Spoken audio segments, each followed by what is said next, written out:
Bonjour à tous. Nous allons lire la Bible dans Jean chapitre 1.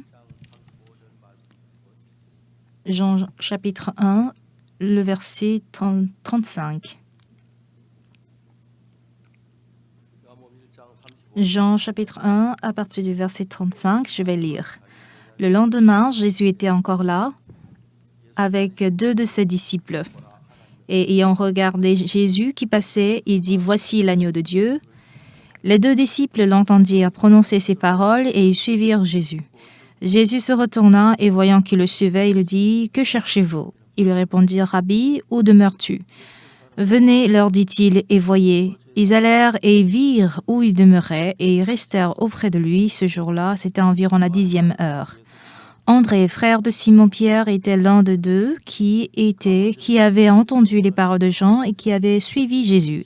Ce fut lui qui rencontra le premier son frère Simon et il lui dit « Nous avons trouvé le Messie », ce qui signifie Christ, et il le conduisit vers Jésus. Jésus l'ayant regardé dit « Tu es Simon, fils de Jonas, tu seras appelé Céphas ».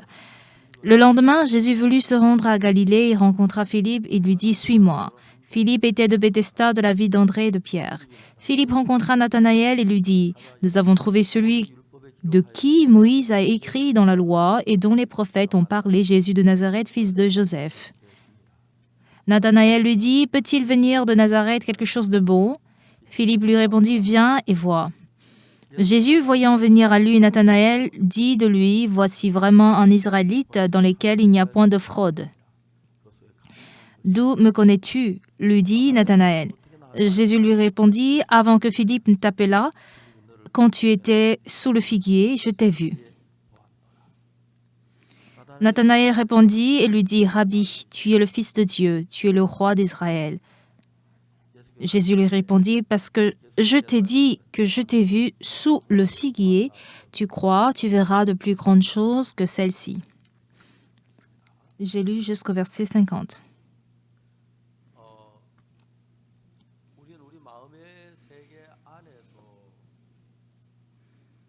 Dans notre monde du cœur, nous sommes toujours le même nous. Mais quand nous rencontrons des choses injustes, ça nous rend mal au cœur. Et quand on fait face à des choses joyeuses, mais pendant ce moment, on est heureux, on est content. Dans notre vie, nous n'avons pas uniquement que la paix, le bonheur, mais nous avons des difficultés, nous avons des épreuves, et cela est vrai, en fonction de ce que notre cœur rencontre.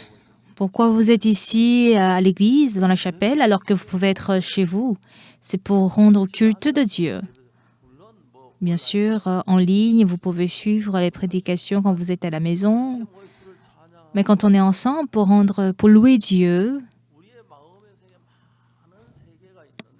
nous constatons qu'il y a différents types de monde dans notre cœur, mais en fonction du lieu où nous allons nous résider dans le monde du cœur, nous pouvons être du côté de Jésus ou du côté de contre Jésus-Christ, ou être dans le souci, dans la tristesse et dans l'angoisse. Donc, comme vous le savez tous, nous ne pouvons pas tout voir dans notre cœur. Si nous apprenons comment supprimer la tristesse et faire ressortir la joie, le bonheur, nous pouvons vivre dans la joie. Vous savez, quand les élèves vont à l'école, c'est pas facile de voir le visage de maman. Mais quand ils rentrent à la maison, ils peuvent voir le visage de maman, n'est-ce pas? Nous pouvons aller au champ pour voir le visage de papa, mais quand on rentre à la maison, je peux voir le visage de maman. Voici comment les choses sont faites. Raison pour laquelle, en fonction de ce que nous voyons, tout dépend de cela. Nous pouvons tous rencontrer de Jésus-Christ, mais tout dépend de ce que nous avons vu, nous avons rencontré chez Jésus. Vous pouvez avoir diverses pensées mélangées qui vous embrouillent, Mais si vous vous enfoncez dans la tristesse, cela vous donne beaucoup d'angoisse, d'inquiétude et de soucis. Mais au contraire, quand vous avez la foi, vous obtenez la foi que Jésus va tout résoudre, vous dites que Jésus est avec moi, il va tout résoudre. Où est le problème? Voici comment nous avançons. En réalité, la vie humaine, en fait, nous ne sommes qu'un seul, mais tout dépend de qui nous regardons, qui nous écoutons. Vous verrez, tout dépend de ce que vous allez accepter comme parole.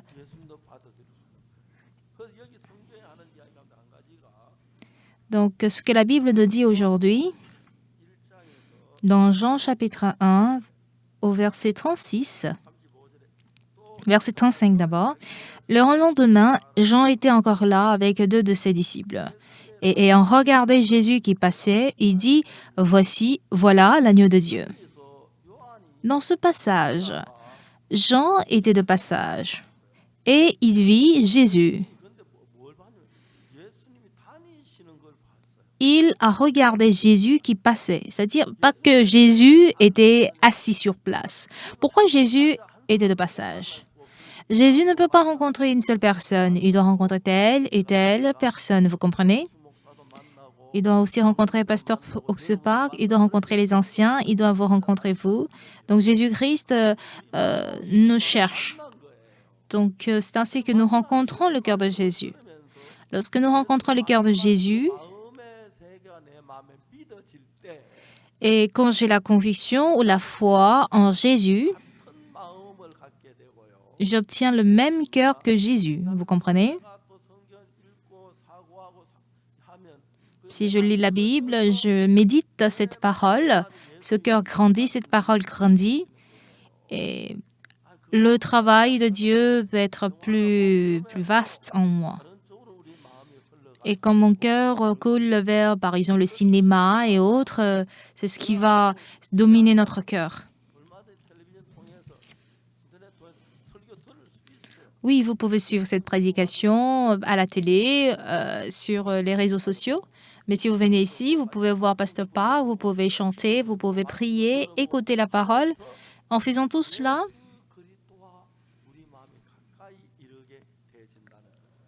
notre cœur s'approche davantage de Dieu. Mais les gens pensent comment?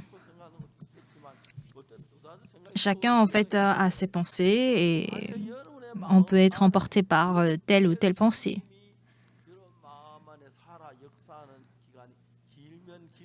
Mais plus le temps que Jésus passe, si plus Jésus passe son temps dans notre cœur, on peut être envahi par la joie, le bonheur et l'espoir. Mais quand notre cœur est plus dominé par le souci, on est stressé et on est embrouillé. Au cours de notre lecture biblique, ce que nous pouvons apprendre, c'est que nous ne pouvons pas ou nous ne sommes pas en mesure de pouvoir vaincre les désirs de la chair ou les désirs, les tentations du péché. On est tenté et par ces tentations, on est poussé à commettre tel ou tel crime. Toutefois, en lisant la Bible, en écoutant la parole ou en écoutant les prédications, si nous connaissons le cœur de Jésus qui est dans notre cœur, à partir de ce moment, on est dirigé, conduit par Jésus. Imaginons que j'ai un magasin rempli d'or et d'argent, et dans l'autre, il y a beaucoup de serpents, d'insectes. Et votre vie dépendra du magasin que vous choisirez. Si dans ma maison, dans mon magasin, j'ai renfermé des serpents, si vous n'ouvrez pas la porte, vous ne verrez pas. Mais si vous ouvrez ce magasin, vous vivrez avec les serpents et ce serait douloureux. Et cela est pareil dans notre monde du cœur.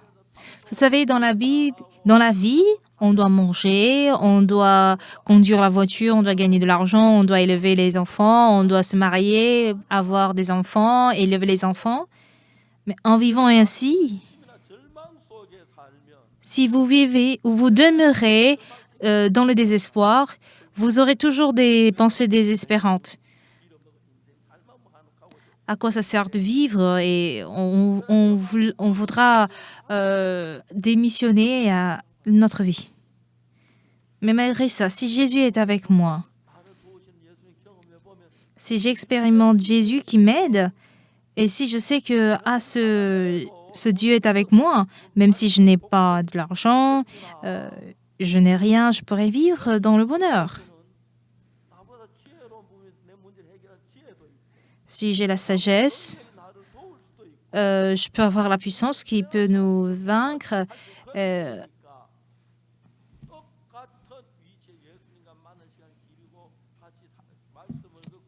En écoutant la parole, nous écoutons la parole et nous pouvons écouter la parole après le petit déjeuner, après déjeuner, après le dîner. Et si cette parole me domine, ma vie devient de plus en plus clairvoyante.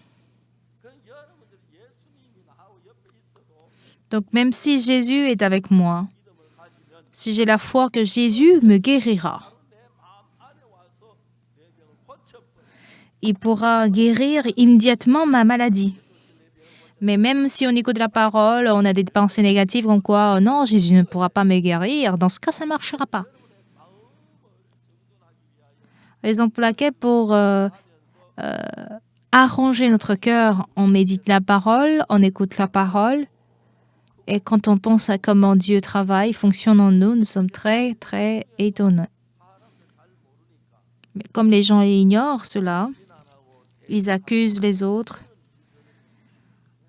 et ils ne font que, disons, blâmer les autres. Ce genre de personnes, je ne sais pas quoi, mais ils sont emportés par quelque chose. Les frères et sœurs qui étaient très heureux d'avoir le pardon de leurs péchés. Mais un jour, ils quittent l'Église. Ils sortent pour écouter la parole des autres et après nous accuser, parler mal de nous. Et parfois, ils racontent des choses impossibles. Cette Église est vraiment bonne. Vous pouvez écouter la parole. Votre foi peut grandir. Vous pouvez obtenir le changement. Vous pouvez obtenir la grâce de Dieu. Et c'est ce que l'Église enseigne au travers de la Bible, vous comprenez? Et si cette parole demeure en vous, même si le désespoir entre vous, mon cœur ne peut pas se diviser en deux. Et je ne pourrais pas voir le désespoir. Même si la tristesse me vient, je ne vois pas la tristesse. Je suis reconnaissant que le Seigneur, tu travailles pour moi. Je suis reconnaissant. Qu'est-ce que tu pourrais faire pour moi? Je suis en difficulté. Est-ce que tu peux me donner un cœur plus clairvoyant? Est-ce que tu peux me donner le bonheur? Est-ce que tu peux me donner la joie? Très souvent, quand nous voyons des personnes qui nous accusent, ils mélangent les mensonges pour dire de telle et telle chose. Pourquoi? Parce que c'est un bien et c'est quelque chose que Jésus apprécie.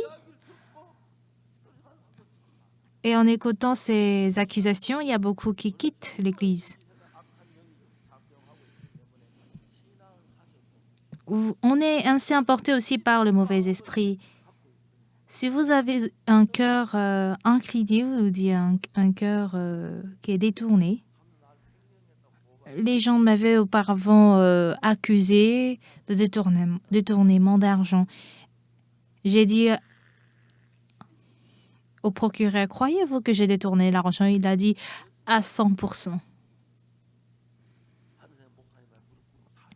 Il a dit, si je n'ai pas détourné l'argent, qu'allez-vous faire? Là, il a dit qu'il allait s'agenouiller devant moi. Par après, au tribunal, ils ont tout fait pour pouvoir m'accuser en mal. Et un jour, une personne, je suis désolée, il a pris mon cachet pour créer un compte bancaire.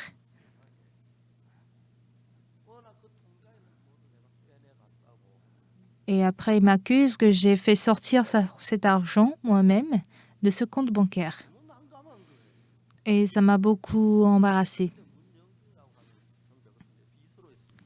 Et le frère Moon Young-jun était en fait mon secrétaire. Le jour où ils disent que j'ai retiré l'argent de mon compte, j'étais à Hambat, à Daejeon, pour le culte. Il était toute la journée à Hambat, mais quand est-ce qu'il était à Séoul pour retirer l'argent dans le compte bancaire alors que moi, je ne connaissais rien? Et c'est grâce à ces preuves que j'ai été approuvé innocent. Comme les gens sont ainsi plongés dans une pensée, un frère précieux cherche à m'accuser. Si on est attaché au diable, tout le monde ne peut qu'être transformé ainsi. Mais si on est attaché à Jésus-Christ, on ne peut pas être attaché à Christ. Au diable. J'ai dit au procureur ce jour, croyez-vous vraiment que j'ai détourné l'argent? Je suis 100% sûre. Si ce n'est pas le cas, qu'allez-vous faire? Je me gênerai devant vous. En tout cas, je ne sais pas comment pareille chose pourrait se passer à l'Église, au sein de l'Église. Ce sont des frères et sœurs qui ont reçu le salut et ils étaient heureux d'avoir le pardon de leurs péchés.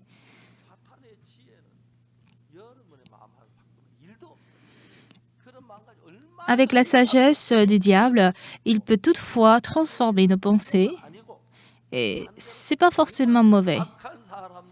Ça veut dire que n'importe quel méchant peut être changé ou transformé en bien.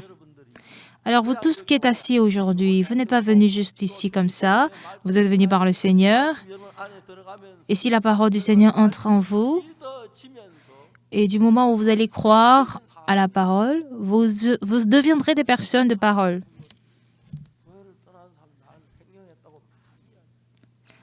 Beaucoup de gens m'avaient accusé de détournement.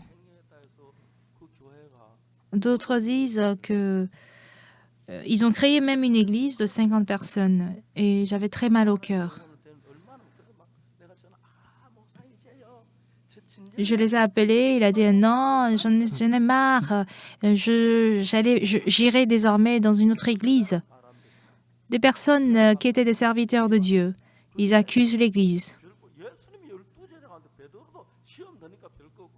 Même parmi les 12 disciples de Jésus-Christ, Pierre aussi c'était pareil. Vous ne pouvez pas garantir que vous ne tomberez pas dans le mal, que vous n'aurez pas des tentations du péché. Toutefois, si vous méditez davantage,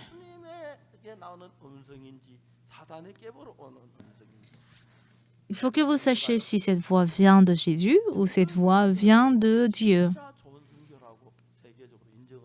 Oui, notre mission est reconnue comme meilleure mission dans le monde entier, mais c'est seulement en Corée que nous entendons parler que nous sommes des sectes.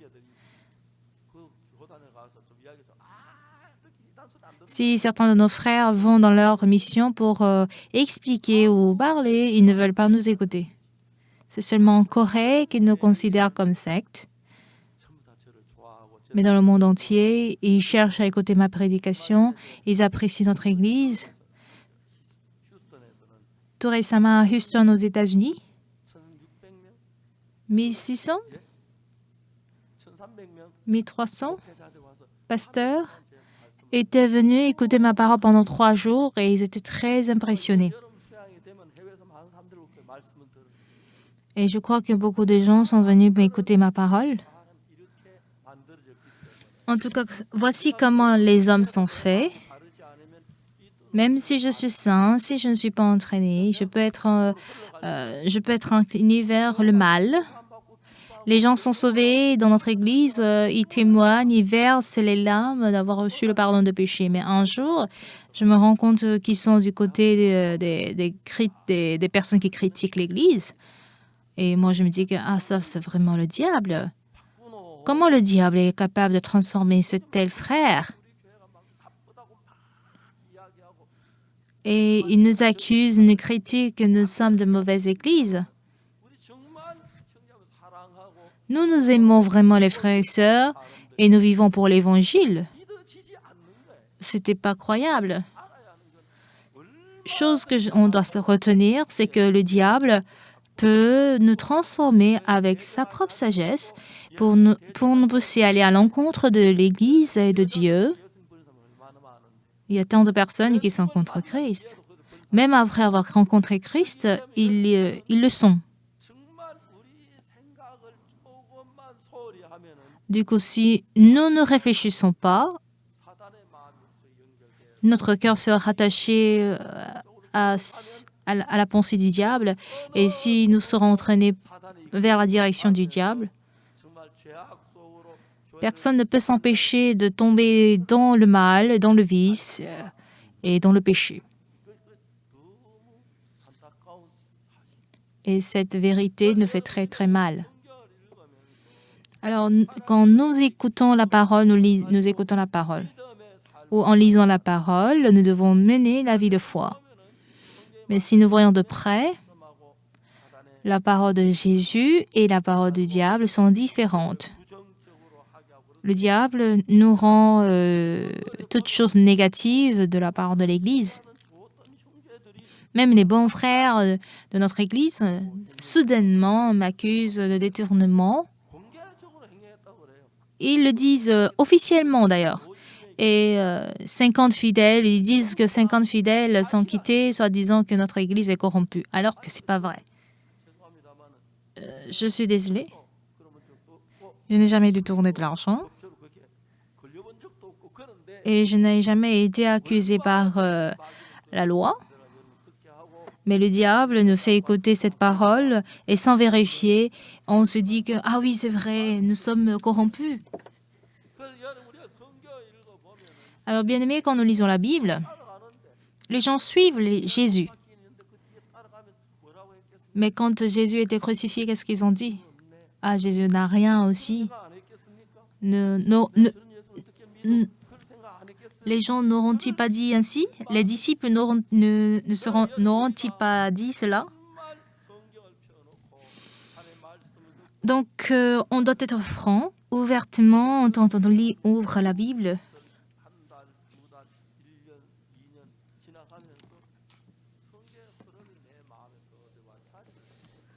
Quand j'écoutais la Bible une fois, 2 fois, et au fur et à mesure que je lisais la Bible, je constate comment le cœur de Dieu évolue.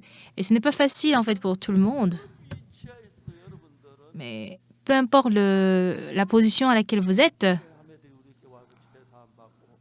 quand je vois les frères et sœurs recevoir le pardon de péché, en tout cas, il y en a eu plusieurs. Des personnes que j'ai qualifiées de bonnes personnes, mais ils nous accusent de mal, alors que ce n'est pas vrai. Je ne peux pas en parler parce que quand je veux chercher à résoudre cette affaire, ça prendrait trop de temps. Du coup, ce que je voudrais vous dire, alors que vous soyez ici présent, assis, Satan est digne de pouvoir aussi vous parler. Et il arrive que Satan entre en vous. Donc, vous mettiez à lire la Bible, à venir à l'église, à écouter la parole. Alors, quand je suis venue à l'église, les gens ne sont pas contents. Donc, il nous fait transformer ainsi pour nous conduire vers la corruption. Parmi nous, les pasteurs, il y a des personnes qui prêchent l'Évangile dans des conditions difficiles. Les missionnaires qui sont ici en formation, ils ne me donnent pas de l'argent, mais j'étais heureux de pouvoir les enseigner. Mais puisque le cœur de l'homme n'est pas toujours fixe, c'est presque impossible de vivre toute sa vie pour Dieu avec son propre bien. Même si vous avez eu une grande grâce de Dieu, le diable peut nous inspirer une pensée pour murmurer ou bien pour se plaindre. On sait très bien que non, ça c'est la parole du diable et on peut se repentir. Mais on peut toutefois aussi consacrer toute sa vie pour se plaindre. Surtout en Corée du Sud, il y a les églises coréenne, ne sachant pas qui est l'Église Mission de la Bonne Nouvelle, ou bien qu'est-ce que l'Église Mission de la Bonne Nouvelle avant de nous critiquer. Certains me disent que des personnes qui nous accusaient comment dire, de secte cherchent aussi à nous accuser. Donc, ce qui est important, mon cœur n'est toujours pas fixe. C'est-à-dire, notre cœur n'est pas toujours dans la joie.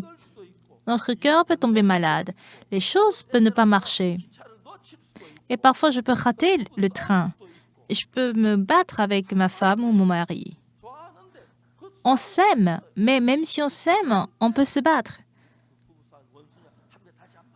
Donc, est-ce qu'on devient des ennemis et on se sépare? Ben non, pas forcément. Donc, si on ne peut pas réfléchir longtemps, on serait tenté par le diable en étant dans l'Église. On pourrait aussi quitter l'Église. Et quand on quitte l'Église, on ne quitte pas juste comme ça pour justifier sa sortie. Il doit accuser Pasteur Park de mauvais. Et ils sont tous pareils. Ils disent de n'importe quoi. Je ne peux pas donner leur nom. Voici à quel point Satan est sage. Même si on suppose qu'on a reçu une énorme grâce de Dieu, ce n'est pas que nous sommes tous les jours contents pour servir Dieu. On se dit, j'en ai marre d'adorer Jésus-Christ. Aujourd'hui, je suis fatigué, je n'irai pas à l'église. On peut le dire. Même si je donne l'offrande, il ne semble pas que mes affaires marchent. Vous pouvez avoir d'innombrables pensées, vous comprenez? Une chose précise que je voudrais vous dire, c'est que même Pasteur Park aussi peut le faire, mais la Bible n'est pas le cas. Amen. Pasteur Park peut le faire, mais la parole de Dieu n'est pas le cas. Amen. Alors, on n'est pas censé dire à qui a dit quoi.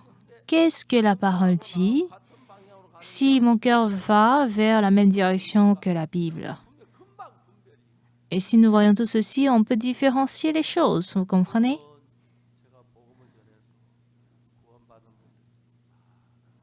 Il y a eu tant de personnes qui sont sauvées quand j'ai prêché l'Évangile. Un jour, il y avait une sœur célibataire, très jeune, qui est venue me dire, Pasteur, je vis pour l'Évangile. Mon père est ancien de l'Église et ma mère est diaconesse. Mon frère, il est dirigeant des jeunes de l'Église. Est-ce que tu peux venir faire un séminaire? Elle a eu l'autorisation et j'y étais partie.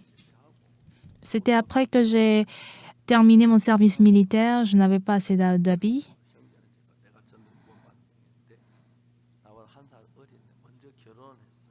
Il y avait un frère qui avait 1 an moins que moi, mais qui était déjà marié.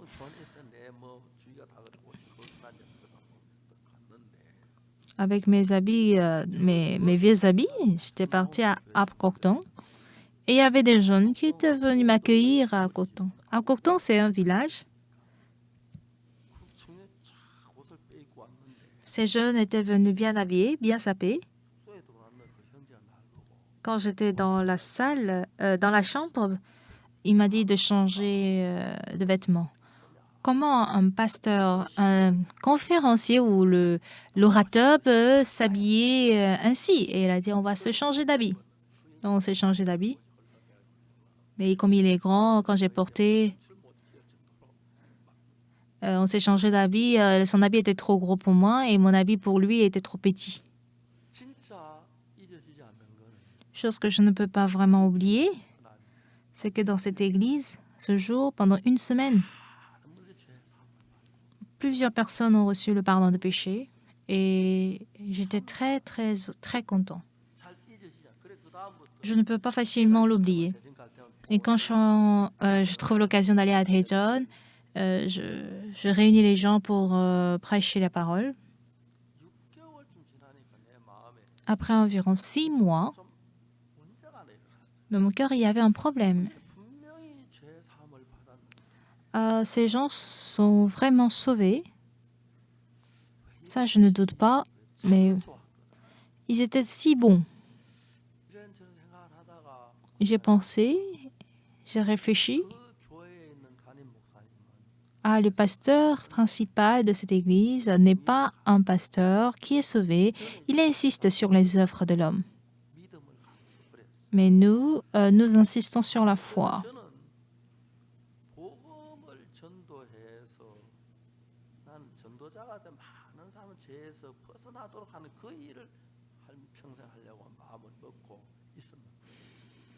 J'avais porté le cœur de former des personnes pour annoncer l'évangile pour toute la vie. Mais maintenant, j'ai compris qu'il est important de faire grandir la foi des frères et sœurs. Alors,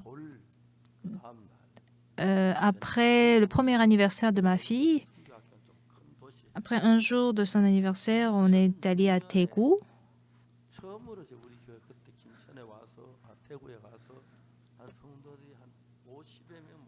Et quand on est allé pour la première fois à Daegu, il y avait environ 50 personnes et j'avais annoncé que nous allons ouvrir l'école missionnaire et les gens étaient étonnés. C'est quoi l'école missionnaire? Nous devons annoncer cet évangile partout dans le monde et pour cela, on doit envoyer des missionnaires. Voilà pourquoi on va créer une école de mission. Où? Et j'ai dit ici. Qu'est-ce que nous allons manger? Pas du riz. Elle dit, toi-même, tu ne manges pas et comment tu vas faire manger les autres?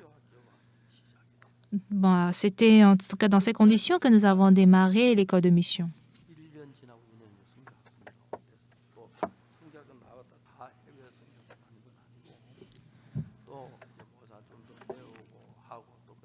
Ce n'est pas après l'école de mission que nous avons tout terminé, mais ils continuent d'apprendre sur le chantier. Nous avons donc envoyé les missionnaires presque dans tout le pays. Et si je fais des croisades dans ces différents pays apprécient beaucoup ma prédication. Quand j'étais partie en Amérique latine, en tout cas le séminaire était très bien. Et même après cela, parfois dans certains pays, il y a environ 3000 personnes réunies. Les gens sont réunis, ils sont contents. Voici comment le monde entier change. Les gens chantent. Ce n'est ni par or, par argent que nous sommes sauvés, mais par le sang de Jésus-Christ. Nous chantons ainsi, mais on prie qu'on est pécheur.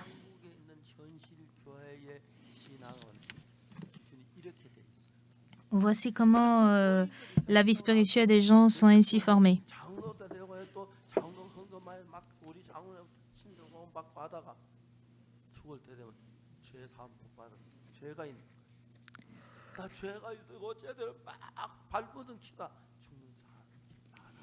Il y a tant de personnes qui meurent dans le péché.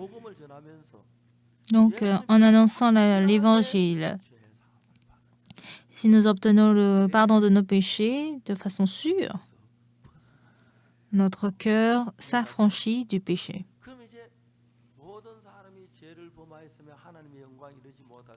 La Bible dit, car tous sont péchés et sont privés de la gloire de Dieu, mais ils sont gratuitement justifiés par sa grâce, par le moyen de la rédemption qui est en Jésus-Christ. Pas parce que je n'ai pas péché, pas parce que je n'ai pas commis le mal. J'ai commis le mal, j'ai commis le péché. Mais vu que la rédemption de Jésus-Christ nous a sauvés, sans aucun prix, il nous a gratuitement justifiés. Si nous parvenons à ce stade, qu'on meurt de maladie, qu'on meurt d'accident, qu'on meurt d'âge avancé, nous irons au ciel. Même si vous avez reçu le pardon de péché, ah, j'ai l'impression que je ne suis pas pardonné. Il arrive que nous avons ces pensées. Mais quand on apprend la parole étape par étape et que je suis affranchi du péché, par le sang de Jésus, je suis justifié. Quand j'obtiens cette foi au cours de votre vie, Jésus sera vivant et il se mettra à travailler. Vous aussi, vous allez dire, ah, je vais essayer d'annoncer cet évangile, voir. Quand j'étais en école de mission, j'avais un souci. Tous les autres, ils obtiennent le pardon de péché. Mais malgré tout ce que j'ai fait, je n'arrivais pas à avoir le pardon de péché. Et là, il y avait un frère qui était venu à l'église. Il était très, très gentil. Il est très sympa. Un jour, samedi, je l'ai pris. J'ai parlé de l'évangile pendant toute la journée. Mais il ne recevait pas le salut. Le soir, je l'ai fait partir à la maison. Et ensuite, le dimanche prochain, pendant le culte, ce frère était venu devant pour témoigner. Et mon cœur battait. Ah, en écoutant la parole d'hier, ah, il a compris, il a reçu le pardon de péché. Et quand il a témoigné, il a dit, quand le frère Oxopar me parlait, je n'avais pas compris du tout, je n'avais que des casse-têtes. Et après, le soir, je suis allée voir un autre frère et dans 10 minutes, moi, j'ai eu le pardon de péché. Et je l'avais vraiment détesté. Comment est-ce qu'il pourrait aussi me traiter de telle manière? Bon, ça m'est arrivé. Mais après quelques temps, j'ai eu des difficultés. J'ai aussi connu des jeunes. J'ai aussi mangé. J'ai aussi rencontré des épreuves. Et il y a eu des moments où je n'avais pas d'argent. Et pendant que je vis ainsi, est-ce que je vole? Si je n'ai pas de l'argent, je prie. Et quand je prie, je vois clairement comment Dieu m'écoute. Et je le ressens très fortement. Alors je me suis mise à croire en Dieu. C'est vrai que l'Église m'aide. Grâce à cela, je mange bien. Et ça, c'est vrai.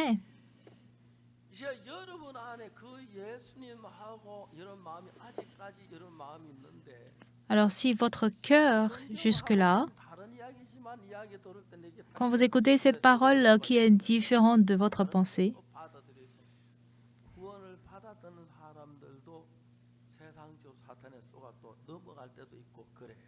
il y a des moments que vous pouvez aussi passer les problèmes juste comme ça. Et même Jésus nous a promis qu'il sera avec nous jusqu'à la fin du monde. Mais quand je m'éloigne de lui, c'est-à-dire je ne pense pas à lui, ça veut dire que je suis loin de lui. Mais d'autres fois, je pense à Jésus. Quand je suis influencée par Jésus-Christ, parce que ce n'est pas tout le temps que je suis influencée par Jésus-Christ. Quand je ne prie pas la Bible, quand je ne lis pas la Bible, je ne prie pas parce que je suis occupée et je suis hospitalisée. Mon cœur peut s'éloigner de Jésus-Christ. Et mon cœur peut être loin de plus en plus de Dieu. Et il y a des gens qui meurent après s'être éloignés de Christ. Mais ce qui est sûr, Jésus est vivant. Et quand vous lisez la Bible, vous découvrez le cœur de Dieu. Et c'est ainsi que votre cœur devient un avec lui. Et si votre cœur est un avec lui et que vous vivez à l'église, ce serait très bien. Ah, ce frère est en difficulté parce qu'il manque de l'argent. Ah, ce frère, il n'a pas de l'argent. Je l'appelle, je lui dis, je ne peux pas l'aider en argent, mais je peux lui dire que, ah frère, tu sais quoi? Je n'avais pas de frais pour participer à la retraite et ça m'a beaucoup perturbée. Je lui ai expliqué. Ah oui, c'est vrai. L'homme n'est pas toujours pareil. La situation de l'homme n'est pas toujours pareille. Il y a des moments où on n'a pas de l'argent. Parfois, n'avons pas de l'argent et parfois, on a de l'argent. Et c'est de même pour notre cœur. Il y a des moments où notre cœur est rempli de Jésus, du cœur de Jésus, et d'autres qui n'est pas le cas. Et en écoutant la parole, notre cœur se rapproche de Dieu.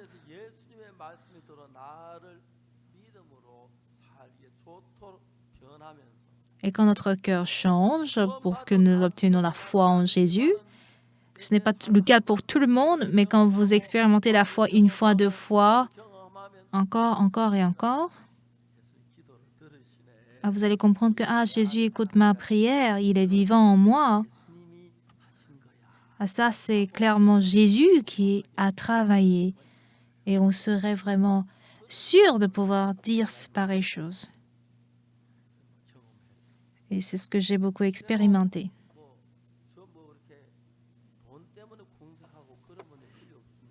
Je n'ai jamais souffert à cause de manque d'argent, mais parfois, il m'arrive. Mais malgré ça, puisque Jésus me connaît, quand c'est grave, je peux jeûner une fois, deux fois. Et si Dieu me fait jeûner, Dieu me permet de ne pas manger, je ne pourrais pas manger. Mais il ne m'est jamais arrivé de jeûner au-delà d'une semaine. Le Seigneur était en tout cas avec moi, il m'a conduit.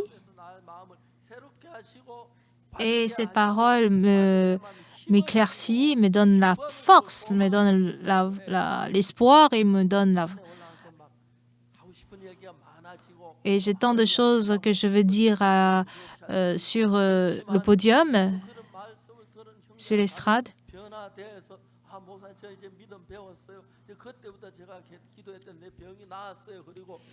J'ai expérimenté Dieu, ma maladie a été guérie et certains sont gravement malades, mais puisqu'ils n'ont pas beaucoup d'autres voies, ils prient.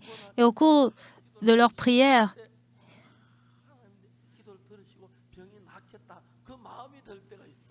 et ils ont l'impression que ma maladie peut être guérie. Et quand ils ont cette foi, ils sont guéris, effectivement. Oui, le mauvais esprit peut travailler en vous, mais puisque vous êtes ouvert, Jésus est capable de travailler en vous.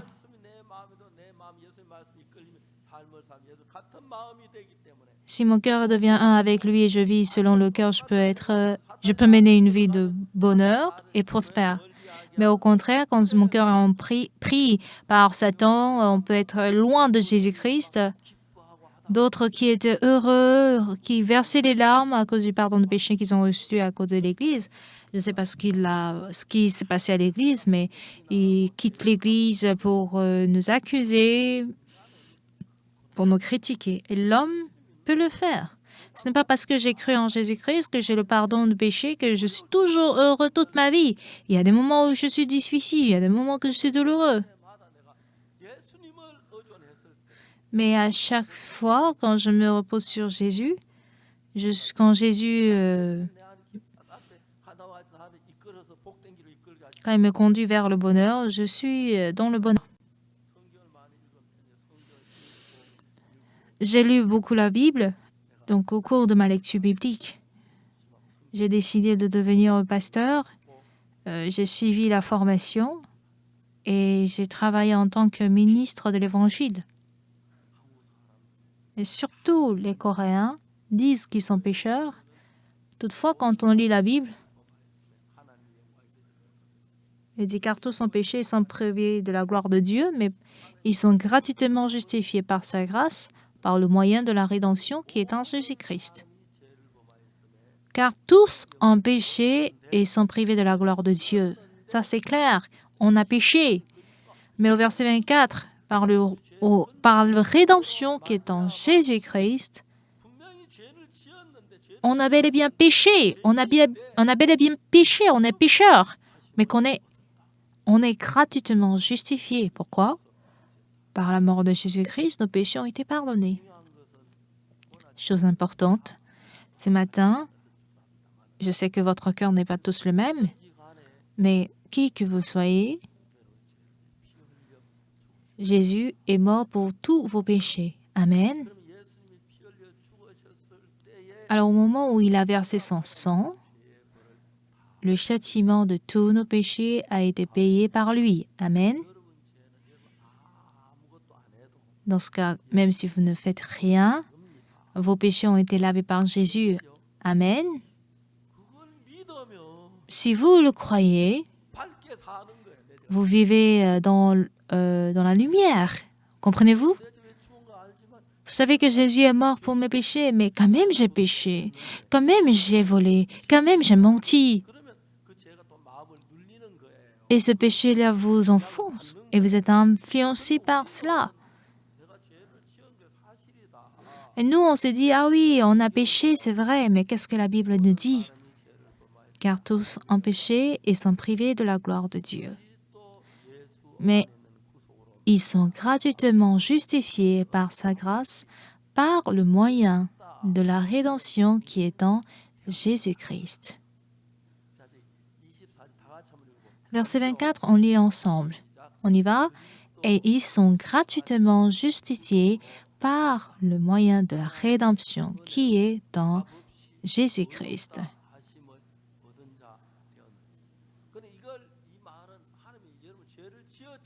Ça veut dire que vous avez péché, mais par le moyen de la rédemption qui est en Jésus-Christ, il nous a déclarés justes. Comprenez-vous? Tu es sans péché. Tu te souviens de tes péchés parce que tu as volé, tu as fait ci et cela. Mais Jésus-Christ a déjà payé, il a déjà arrangé, il a déjà réglé ton affaire à la croix. Amen. Alors, pas que c'est moi qui lutte à être juste, mais s'il m'appelle juste, je le suis. Par le moyen de la rédemption qui est en Jésus-Christ, puisque Jésus-Christ est mort, il a payé tous nos péchés, nous avons été déjà déclarés justes. Ceux qui croient en cela, ils peuvent dire que « Ah oui, je suis juste ».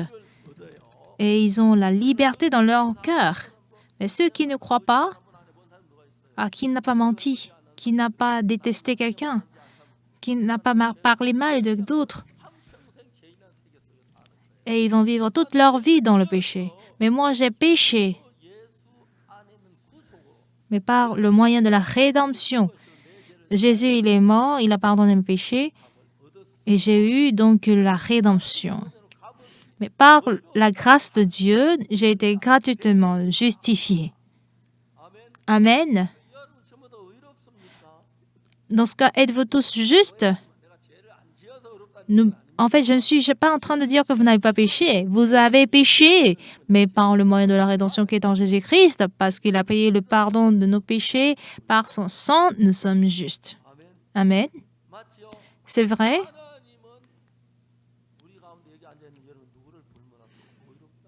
Dieu a déclaré que nous sommes tous justes, sans aucune exception.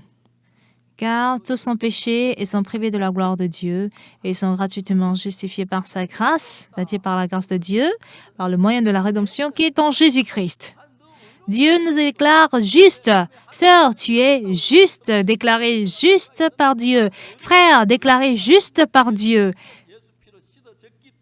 Tu as péché, mais tu es juste et saint parce que tu as été payé par Christ. Mais quand c'est pas sûr, Satan nous trompe. Alors, ça veut dire que même si tu pêches demain, c'est pas grave. C'est ce qu'il nous dit. Et là, qu'est-ce que je dois faire demain? Qui n'a pas péché sur cette terre? N'est-ce pas? Qui n'a pas péché sur cette terre? Mais Jésus nous a justifiés. Je ne suis pas juste parce que je n'ai pas péché. J'ai péché, mais par le sang de Jésus-Christ, je suis lavé. Et c'est vrai que je suis juste, je ne suis pas pécheur. Croire ainsi, c'est la véritable foi. Qu'est-ce que la Bible nous dit? Elle nous déclare que nous sommes justes. Si la Bible déclare que nous sommes justes, nous le sommes. Je suis vraiment reconnaissant à Dieu parce que Dieu a minutieusement expliqué cela dans la Bible. Quand j'étais dans l'église apostolique, parce que j'avais 6 ou 7 ans,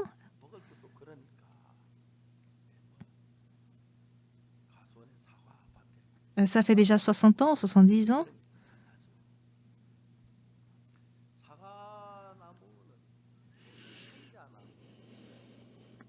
Les pommiers, si vous savez, on entoure les pommiers avec certains arbres.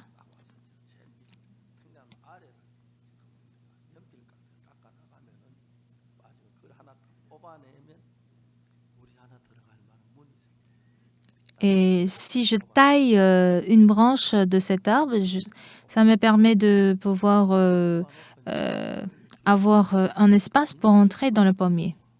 Mais quand je rentre, je peux rentrer, mais pour la sortie, ça va être difficile pour trouver la sortie. Et ça m'arrive.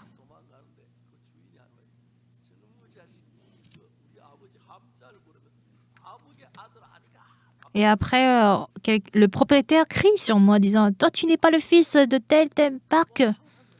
Et mon père me dit « Tu sais quoi, à cause de toi, je ne peux pas vivre dans ce quartier. » Il a trop honte. Il ne déménage pas, mais il me dit toujours que c'est à cause de moi.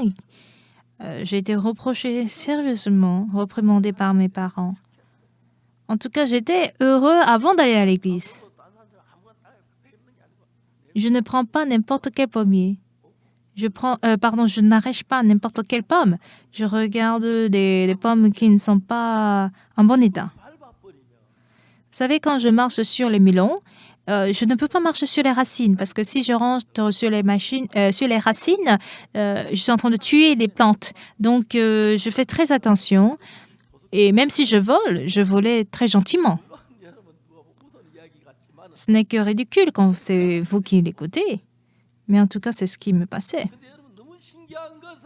Mais ce qui est très étonnant, le sang de Jésus-Christ nous a sanctifiés. C'est ce que vous devez croire. Croire en Jésus, c'est cela. Jésus ne dit rien.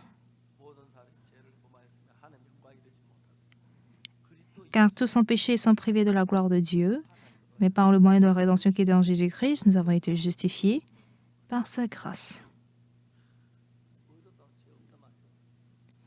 Dire que nous sommes justes, ça veut dire que je suis sans péché. Je suis clair, c'est clair que je suis pécheur. Je suis privé de la gloire de Dieu. Mais le verset 24 dit que je suis gratuitement justifié par la grâce de Dieu, par le moyen de la rédemption qui est en Jésus-Christ. Oui, vous êtes aussi tous pareils. Personne d'entre vous n'a péché. Vous avez tous péché. Mais Jésus n'a pas pris le péché de quelques minorités, mais de nous tous. C'est ce que j'accepte par la foi. Seigneur, j'ai péché, j'ai volé. Cependant, quand Jésus fut crucifié, puisqu'il a payé aussi le salaire de mes péchés, par son sang, j'ai été tous lavé. Donc quand Dieu me regarde, il me déclare juste, j'ai péché. Mais ceux qui déclarent ou ceux qui affirment juste sont ceux qui croient en Jésus. Mais ceux qui disent non, je ne suis pas juste, c'est parce qu'ils croient en eux-mêmes. Peu importe le nombre de fois que vous péchez, si vous dites que vous êtes juste, pardonné par le sang de Jésus-Christ, c'est pas quelque chose de difficile. Jésus est clairement mort pour nos péchés et il a pardonné nos péchés, n'est-ce pas? Alors, tous ont péché, tout homme a péché et ils sont privés de la gloire de Dieu. Et verset 24 dit, et ils sont gratuitement justifiés par sa grâce et par le moyen de la rédemption qui est en Jésus-Christ.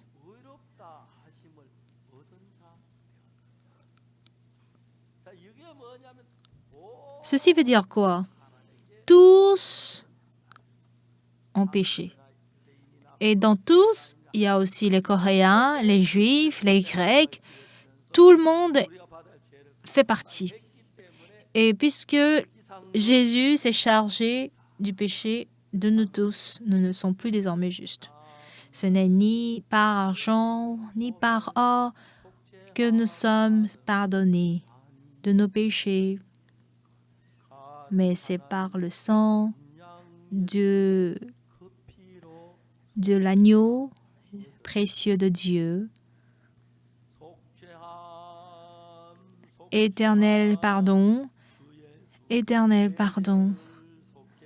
Jésus, mon Seigneur, a pardonné mes péchés. Alléluia.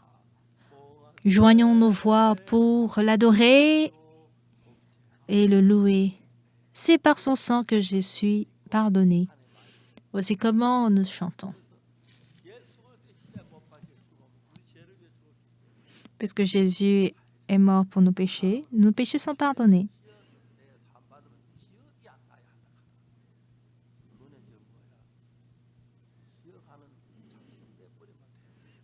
Si vous vous souvenez de vos péchés, il faut juste supprimer votre mémoire.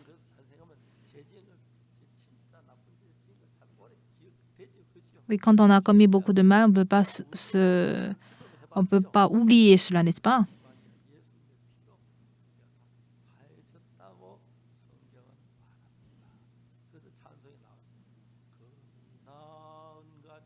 C'est pour ça la chanson dit ce n'est ni par argent ni or que nous sommes pardonnés, mais par le sang de l'agneau de Dieu, par le sang de l'agneau du Seigneur.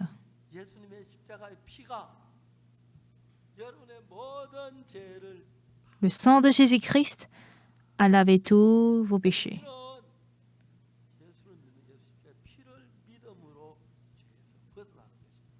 C'est en croyant à ce sang que nous sommes libérés de nos péchés. C'est vrai que nous sommes pécheurs, mais par la mort de Jésus-Christ, nos péchés ont été lavés plus blancs que la neige. Et c'est ce que la Bible nous dit. Si nos sentiments sincères ou s'impliquent dessus, c'est très dangereux. Si nous disons que nous sommes pardonnés, c'est cela la foi. Bien-aimés, chers bien-aimés, qui est juste parmi nous tous? Qui n'a pas péché parmi nous tous? Nous étions tous des pécheurs, des sales pécheurs.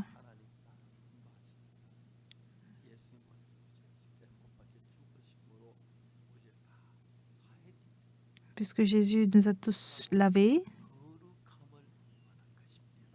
nous avons été lavés.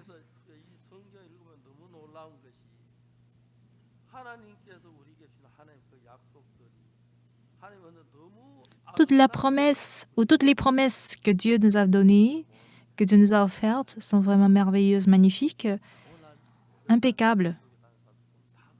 Quand nous voyons des personnes qui vont à l'église, ils chantent. Ce n'est ni par or, ni par argent que nous sommes pardonnés de nos péchés. Mais après, que c'est par le sang de l'agneau, après il prie que « Seigneur, je suis pécheur ».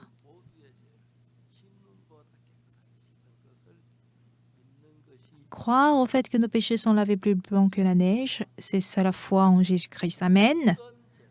Quels que soient vos péchés d'adultère, vos péchés de haine, vos péchés de mensonge, vos péchés de vol,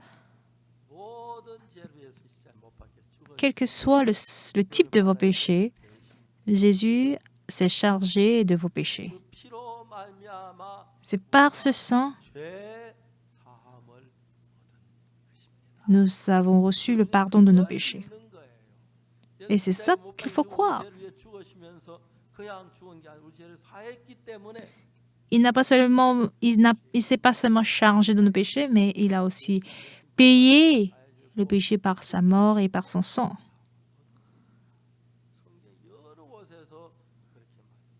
Et plusieurs passages de la Bible disent cela, car tous sont péchés et sont privés de la gloire de Dieu. Et par son sang, par le moyen de la rédemption qui est dans Jésus-Christ et par la grâce de Dieu, nous avons été gratuitement justifiés.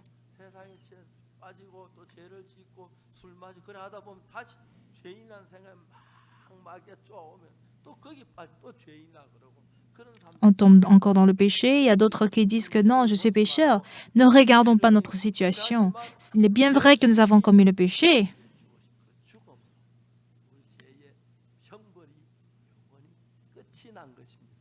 Nos péchés, nos châtiments ont été terminés. Ce que Jésus-Christ a dit le plus souvent, c'est « tout est accompli ».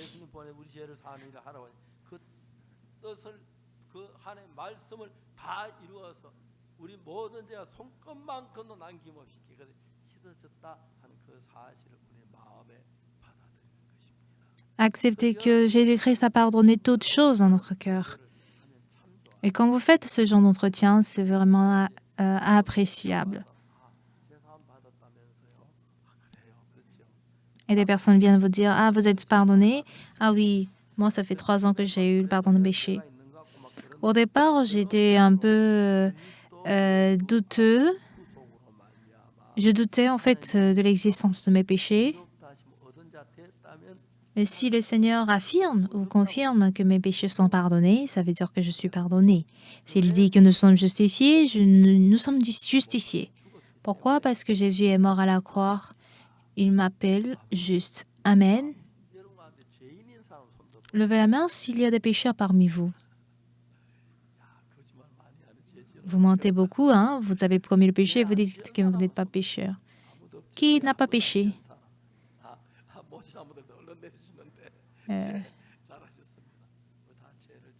Nous avons tous péché, nous étions tous méchants. Cependant, Dieu nous a envoyé Jésus-Christ. Il s'est chargé de tous nos péchés. Plus blanc que la neige. Blanc, plus blanc que neige. Blanc, plus blanc que neige. Lavé dans le sang de l'agneau. Je serai plus blanc que la neige. Ne soyons plus emportés par nos pensées. C'est bien vrai que nous avons commis le péché, mais par la mort de Jésus-Christ à la croix, nous avons été tous justifiés. Vous comprenez? Ne faites pas des allers-retours depuis le paradis et l'enfer.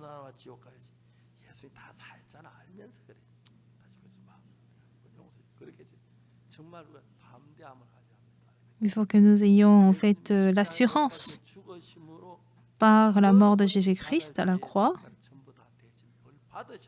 Il a déjà reçu toute la peine de notre péché. Et c'est en vue de nous sauver qu'il est mort à la croix.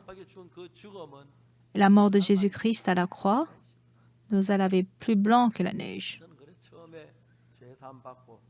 Alors moi, après le pardon de mes péchés, en fait, je fréquentais l'église presbytérienne, mais un jour, quand j'ai déclaré que j'ai reçu le pardon de mes péchés, ils étaient très surpris.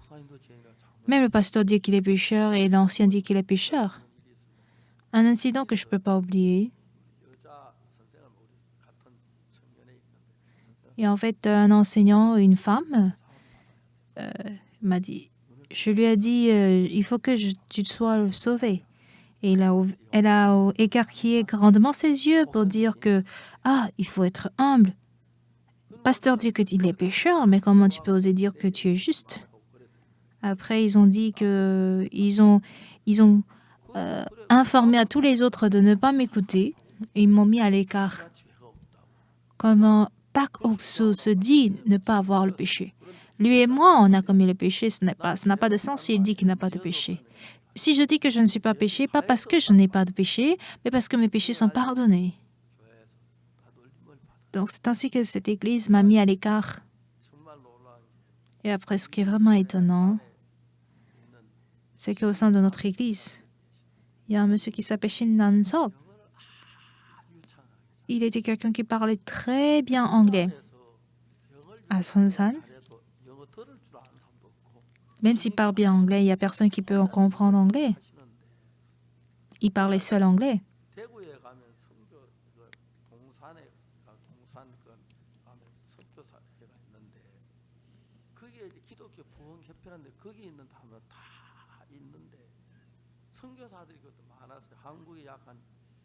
À cette période, il y avait plusieurs missionnaires coréens, 300, 400 environ, on peut les croiser.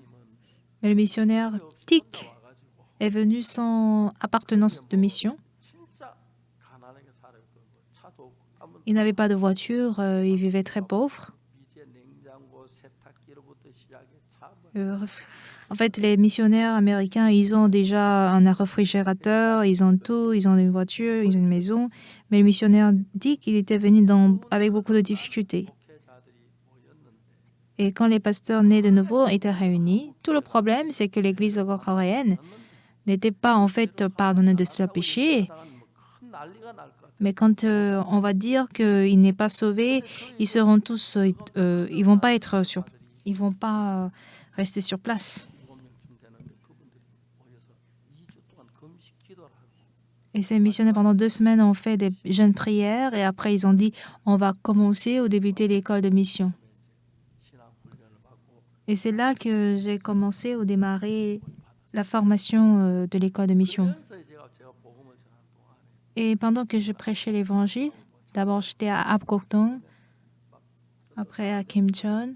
Au départ, l'évangélisation était difficile.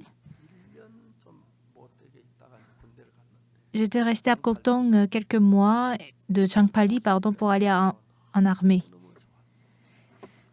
Ces 50 dernières années m'a donné beaucoup d'appréciation positive. Je vois des personnes qui reçoivent le salut à travers moi qui possèdent beaucoup de lacunes. En fait, vous tous,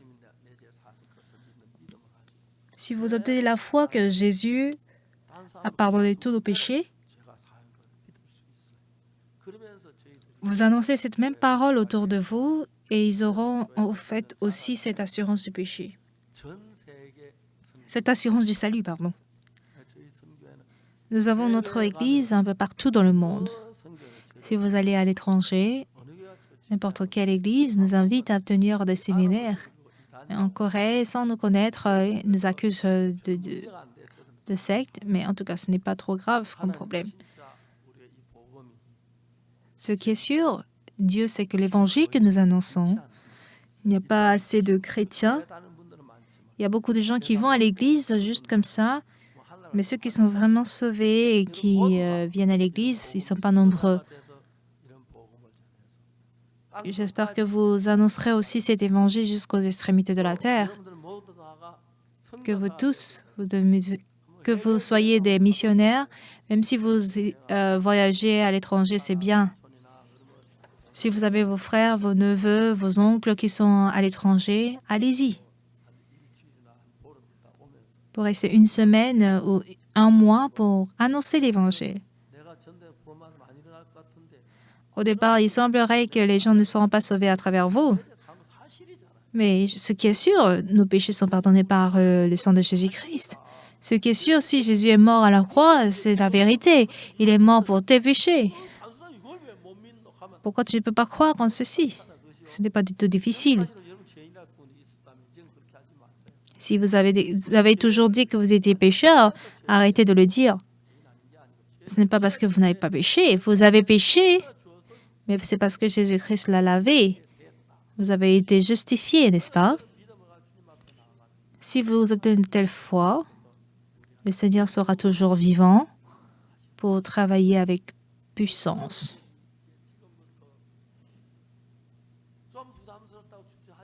Alors, à partir de maintenant, ne démissionnez pas parce que c'est un fardeau pour vous.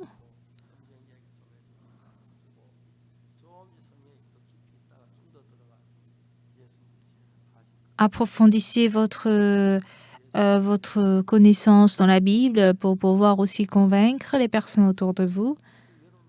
Et au plus vous allez le faire, plus votre foi va grandir en vous. Et vous obtiendrez la grâce de Dieu pour toujours. Et c'est cet évangile que nous devons annoncer partout dans le monde. Malheureusement, beaucoup de gens disent qu'ils sont pécheurs. 1 an, 2 ans, 10 ans, 20 ans, ils disent qu'ils sont déjà toujours pécheurs. Et beaucoup de gens meurent tout en pleurant, avec peur.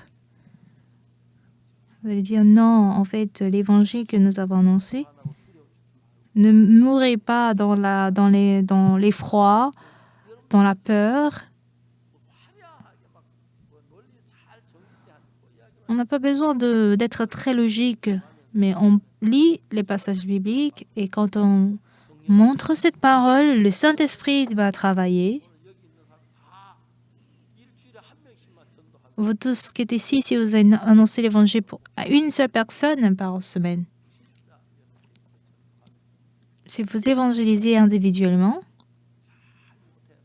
même si vous êtes maladroit, ce qui est sûr, ce que Jésus-Christ a fait, c'est un fait accompli.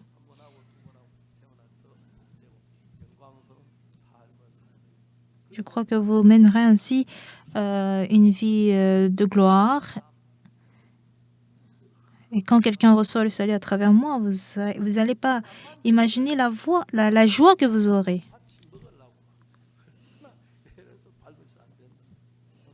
Vous comprendrez que j'ai tout fait auparavant, mais ça n'avait pas marché.